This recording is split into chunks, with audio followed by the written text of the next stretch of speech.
You know what this man says.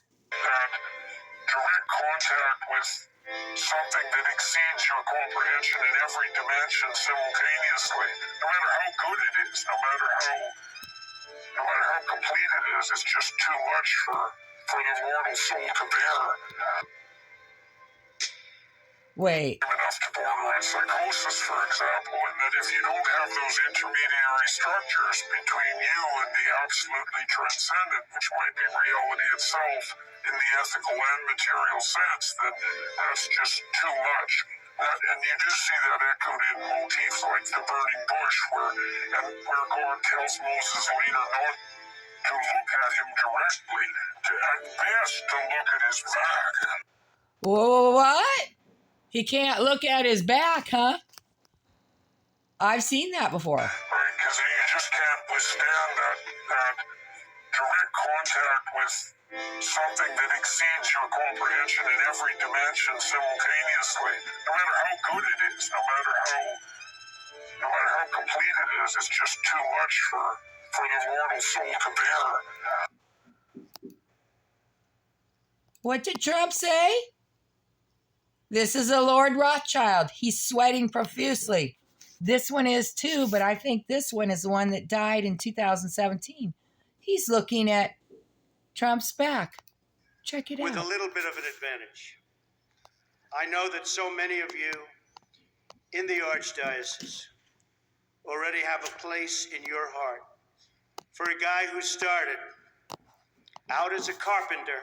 Look at this. Working for his father. I was a carpenter working for him. Oh, really? You hear that? Trump was a carpenter working for his dad. They think it's funny. Ha ha. True. Not for a long period of time, but I was for about 3 weeks. See? What's great about the Al Smith He's dinner sweating his is butt that off even in the looking at the back of Moses. rough and tumble world of a really, really hard-fought campaign. In fact, I don't know if He's making them uncomfortable. Trump is the burning bush. Let's look. Burning bush in the Bible. I should have had this ready. I'm sorry, I did not. I keep hearing a tapping outside, and I don't know who's tapping. The burning bush, or the unburnt bush, refers to an event recorded in the Jewish Torah, as also in biblical Old Testament. It is described in the 3rd chapter of the book of Exodus as having occurred on Mount Horeb. According to the biblical account, the bush was on fire, but was not consumed by the flames, hence the name. So that's what I am. I have hot flashes, and I'm always consumed by fire, but not completely consumed. So because I come to burn the wicked, just like Trump. In the 1st chapter of the book of Exodus, we learn the cruel oppression by the Israelites by the Egyptians. God's blessing of the Israelites caused the Egyptians to fear them and to attempt to ensure their control over them. This began with enslavement and harsh treatment. When this failed, Pharaoh ordered the Hebrew handmaids to kill all the Israel boy babies at birth. Abortion. This also failed to accomplish the goal of annihilating the Israelites as a race. Us, real people. The 1st chapter ends with the order of Pharaoh to the entire Egyptian population that they must throw the Hebrew boy babies into the Nile.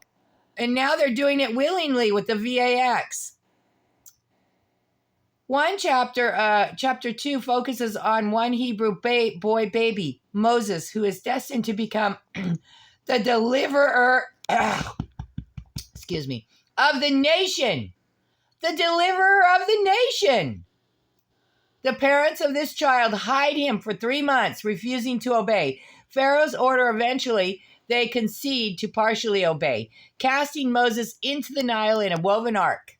What could have been the death of Moses became his deliverance, as he was rescued by Pharaoh's daughter and eventually taken into the place. And my computer is really slow because they know what I'm doing.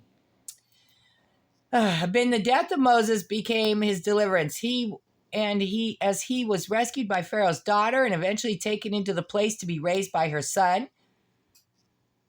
There came a time, however, when Moses decided to identify himself with his own people, and thus he refused to be known as the son of Pharaoh's daughter. The identification of Moses with his people led to his visiting the Israelites and the killing of the Egyptian.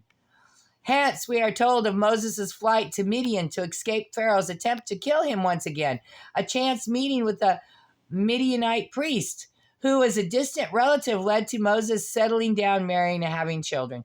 From all that, we are told we would hardly expect to see Moses back in Egypt again, and certainly not as a God's deliverer. And I can't get to chapter 3. Anyways, yep, I'm saying it. Trump is Moses. Trump is Jesus. He's the burning bush. He's everything. Here, it begins with the revelation of God to Moses from the midst of the burning bush. It develops with the commissioning of Moses to go back to Egypt and the Pharaoh and to deliver God's people from their oppression and bondage. It ends with the beginnings of Moses' reticence and resistance towards the task which God has given him. Everybody has a campaign against Trump. You know what it's called? Resist.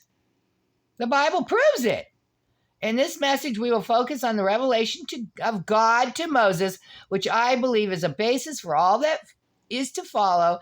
It is a basis for Moses' obedience as well as the entire nation. It is also the basis for all God's actions with regard to Egypt and his people. In many ways, the incident of the burning bush is critical to our understanding of God. Here it goes again. Won't move.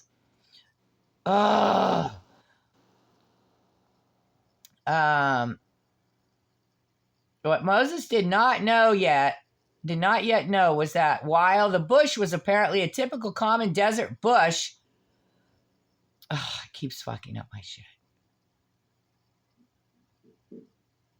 Anyways, I would encourage you to go read The Burning Bush, Exodus 3, 1 through 15. Tell me what you think.